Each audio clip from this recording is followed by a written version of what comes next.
A number of definitions of emotional intelligence. How important do you think emotional intelligence is for the future, the modern workforce? If you're a leader, do you hide your feelings or do you let people know what you're really feeling about a situation? If there's any key areas that we need to start with. Well, usually it's self-perception. We want to understand ourselves first. We want to know what are our strengths and weaknesses? What am I really good at? What do I excel at? Am I good at listening to people?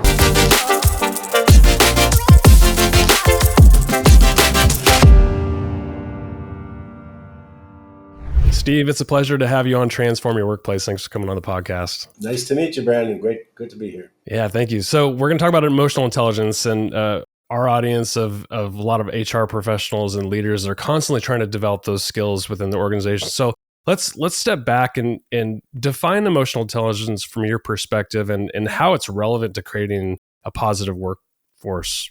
Okay, so there's probably a number of definitions of emotional intelligence out there now. We started working in this field about 25 years ago. There was only one or two, but they all share like three common components, right? One is your ability to be aware of emotions, whether it's your own or other people that you're interacting with.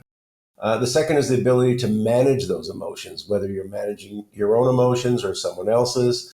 And the third is the ability to use emotions to help you focus or get things done.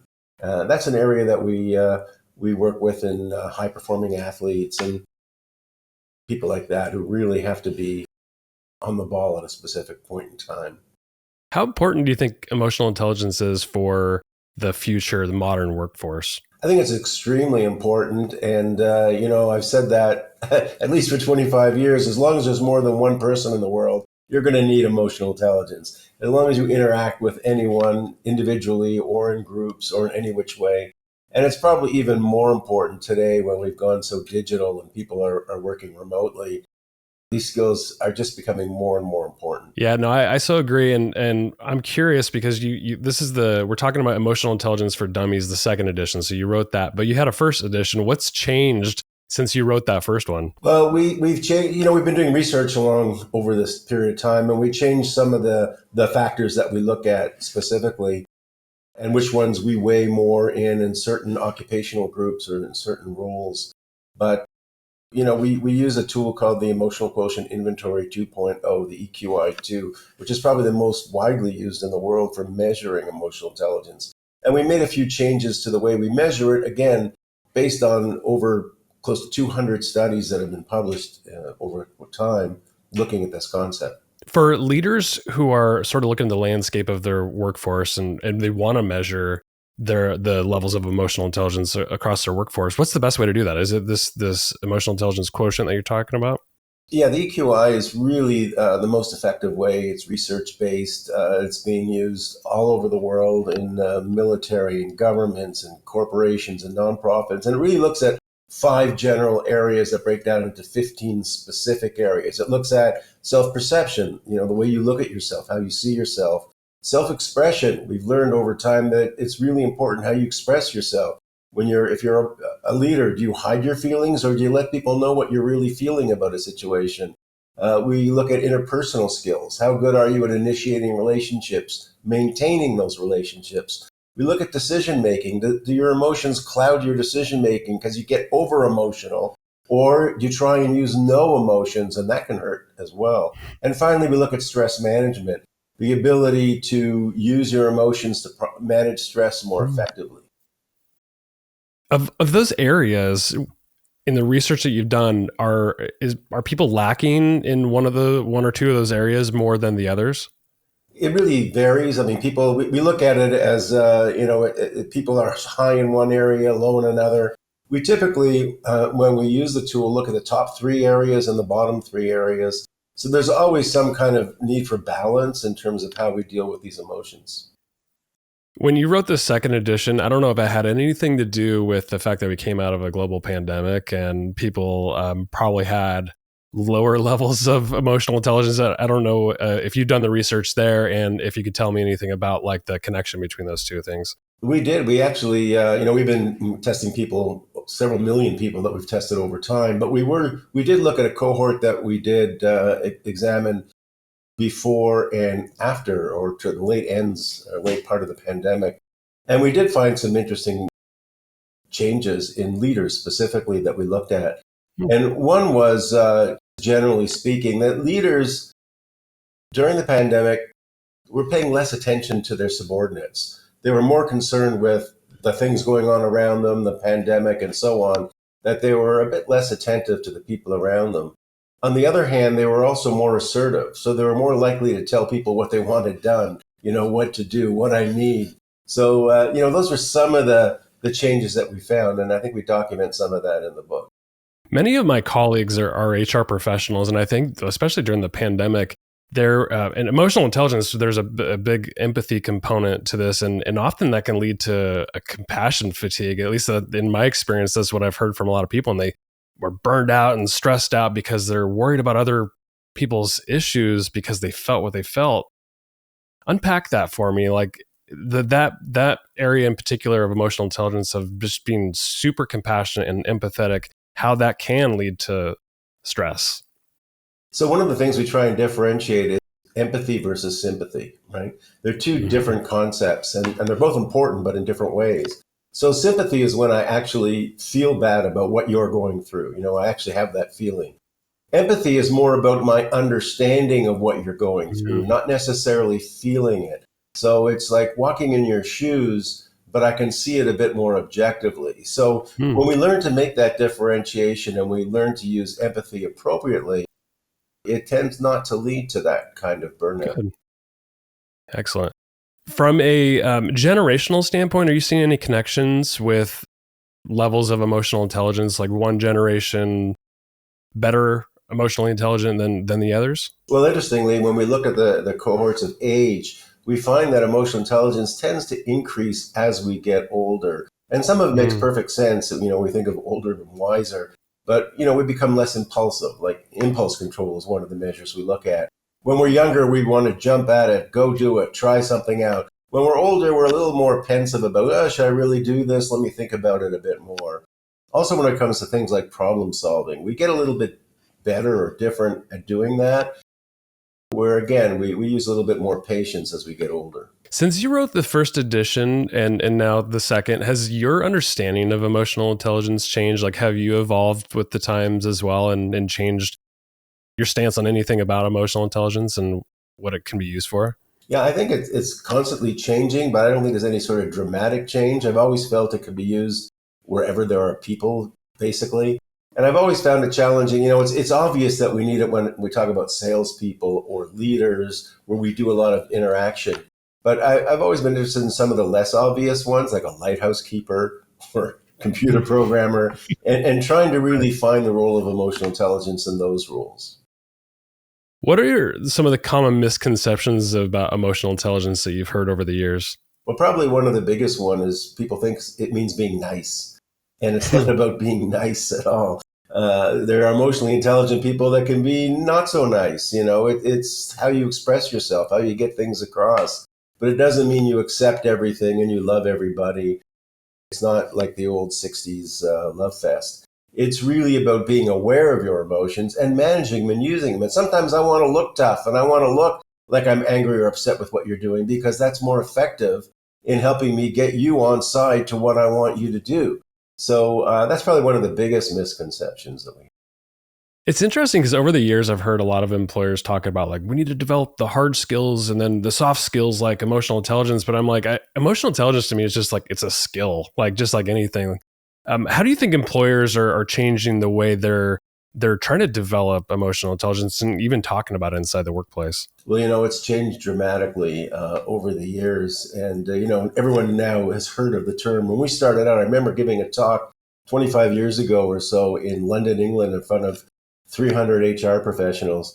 And after I started into it, this old gentleman stood up and said, if you're here to talk about emotions at work, you're in the wrong place. We don't have emotions at work here in England. So you just get back on Wow. your plane and go back to America. It's like we leave our emotions at home. I said, so you sort of cut the brain in half and leave one half at home and the other to work. So it started out that people didn't believe there was a place for these things in the workplace at all. I think now we've changed significantly, and we understand how emotions affect our work, affect our interactions with people, and how important it is not to suppress these emotions, but to better manage them, to use them to your advantage, and to make teams more cooperative. How do you work with someone that you don't like? Well, if you're emotionally intelligent, you find ways around that, and you find ways to motivate people, even if they're not your favorite people. Are there any industries or specific workplaces that were just not embracing emotional intelligence that maybe have changed the way they're thinking about it now and actually see it as a big benefit to their workplace? Well, yeah, it's always surprising to see the areas where this really takes off. Early on, we started doing work with the military, and you figure, boy, these got to be the last people Mm. to take into this. But they just latched onto it. We've been working with Air Force, Army, Marines, Top Gun pilots. I've worked with Navy SEALs. It's amazing how the military has picked up on the importance of these skills. Other areas where you're less likely to see it, I remember someone brought us in to look at coal miners and people who Hmm. work, really difficult physical labor kinds of jobs. But, they get into altercations, they get into interesting situations, even in those kinds of workplaces, and found a place for emotional intelligence to help to fit in. How do you suggest, the people listening to this podcast, a lot of them are HR people who are building training curriculum for their workplaces. How do you think they should go about implementing programs that would help build the skills for their people? Well, probably, one of the best things or most important things is to get buy-in, especially from the senior levels of the organization. Mm. If you don't have the senior management buying in, we've seen this over and over, it gets really hard to implement a program substantially and have it stick. So one thing I found some HR people do really well is they approach the CEO or leader of the organization and hand them a book. Doesn't have to be my book, but a book on emotional intelligence that has some really interesting examples. And sometimes that's enough when they see the data and they see, wow, some of these organizations with emotional intelligence at the top tend to do better. They tend to be more profitable. They have less strikes. There's all kinds of data that we've collected showing the advantages of having an emotionally intelligent workplace. So if you can sell the leadership team, get them on board, then you're going to go a lot farther in selling it to the organization. What do you think are some of the key components to an effective emotional intelligence training? Well, one of the things about training in this area, it's not like just listening to lectures or going to college. No, yeah, that's what's challenging about it. Yeah, you got to go out and do it. So that's why coaching is one of the more effective Mm. ways. You've got to go out and try something. I want you to interact with this person or talk to someone you don't like. And here's how I want the conversation, the area of the conversation or direction to go. So you got to go out and do it and try it, come back, tell me how it went. And then we sort of shape it and change it around to get you. It's very experiential in the learning. So that's probably one of the most effective things you can do in your training. Of those 5 areas that you talked about with emotional intelligence, like the self perception, self expression, interpersonal relationships, decision making, and stress management, which of those things, from a self awareness standpoint, like should we work on first? If there's any key areas that we need to start with. Well, usually it's self perception. We want to understand ourselves first. We want to know what are our strengths and weaknesses. What am I really good at? What do I excel? Am I good at listening to people? And what am I bad at? Well, interpersonal relations. I don't like talking to people very much. So to really get a sense of where you're strong and where you're not so strong, and if you can make that awareness, if you can be honest with yourself and really learn what your strengths and challenges are, you're going to go a long way to really improving in this area. Stress management is an interesting area. So how can leaders use emotional intelligence to better manage stress and anxiety, either in themselves or in the entire workplace? So managing stress has a number of components to it. Again, one of it is being aware, what are the buttons, what are the things that set you off in terms of your stress? And then there's a whole series of techniques you can use to deal with it. But we really recommend confronting the issue and dealing with the issue, maybe looking at it, reframing the issue, looking at it from a different perspective that, maybe it's not as bad as I thought it was. And the other part of it is control, is knowing what you can control and what you can't control, and stop worrying about those things that you can't control that are out of your purview, and concentrate on what you can do.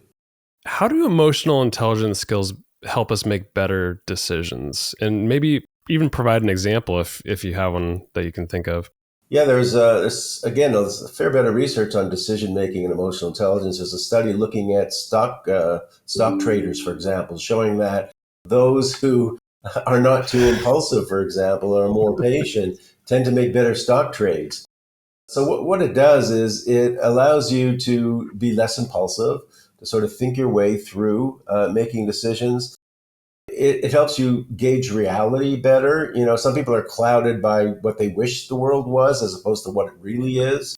So being able to manage your emotions helps you be more patient, to look at reality, or be more realistic in how you approach the world. And it helps you become a better problem solver because you're better at not just looking at the logical aspect of each choice, but looking at the emotional aspect of each choice. Yeah, that stock trading example is an interesting one. That totally makes sense to me. And I think you even mentioned like high performance athletes too. I would imagine emotional intelligence is so key, especially when there's like rapid decision making happening all the time.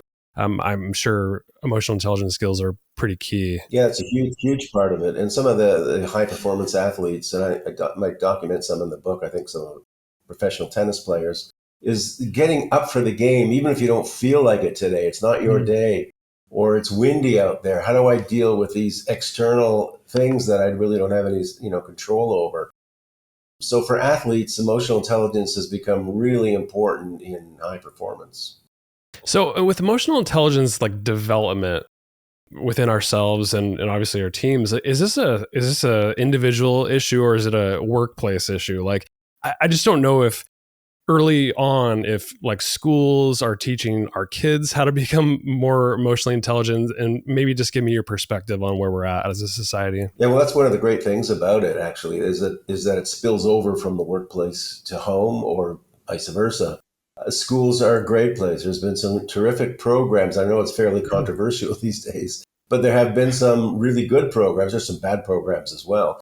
But some of the good programs have shown some incredible changes in schools and school areas in terms of drug use, in terms of physical altercations, bullying. Some of these issues get dealt with by good emotional intelligence programs. Unfortunately, some not so good ones have led to some controversy, and people are trying to legislate against this kind of thing in some school Hmm. districts. Oh gosh. Where do you think like we would go as a society, as workplaces, as individuals if we continued to work on our emotional intelligence skills? Like what, paint me a picture. Well, I think I get a lot better. I mean, for one thing is, we like to say TGIM, thank God it's Monday. We want people to be happy when the week Yes. starts and they're going to work, right? It's not about Friday and the weekend's coming. It's about I really enjoy work. I enjoy the people I work with. I enjoy the work that I'm doing. I'm really contributing. We've been working in our own organization at building that kind of culture for the last 40 years that we've been doing it. And we have an amazing culture where even remotely people rate themselves as really being part of a team and enjoying working with the other people. And they're effective and they get things done. That's the kind of workplace we want to see where it's not about politics. It's not about conflict. It's about, who can we work with together and who can we have, how much can we accomplish and how do we reach those goals and how do we have a good time getting there? You'd said that with developing yourself with emotional intelligence, coaching is a good way of doing that in the workplace. Is the one-on-one, like a manager employee one-on-one, a good place to do that?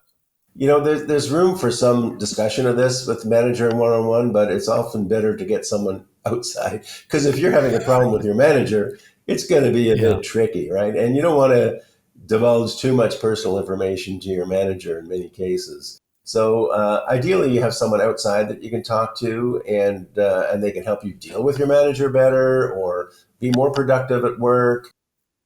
It just seems to be the way that we've seen that works better. If you could talk to the employers right now and say like you need to structure your ongoing development for emotional intelligence in this way, like how would you frame that up? How, like, what's the blueprint? Well, the first thing is to learn. Just learn, read about it. Start with articles if you want. Get into a book. Get into some YouTube videos. Just learn what it's all about and see which parts of it sort of speak to you and which parts maybe don't speak to you, and just work your way through the models and what they offer and then maybe involve somebody, get an expert in there to come and give a talk at your organization and tell you more about what it's about. We certify people throughout the world, actually, in terms of teaching these skills in organizations. And you get someone who's knowledgeable and properly trained in what it's about. And that starts you on your journey where you get to learn more about yourself and people around you and see actual changes. We've seen amazing changes in individuals and organizations.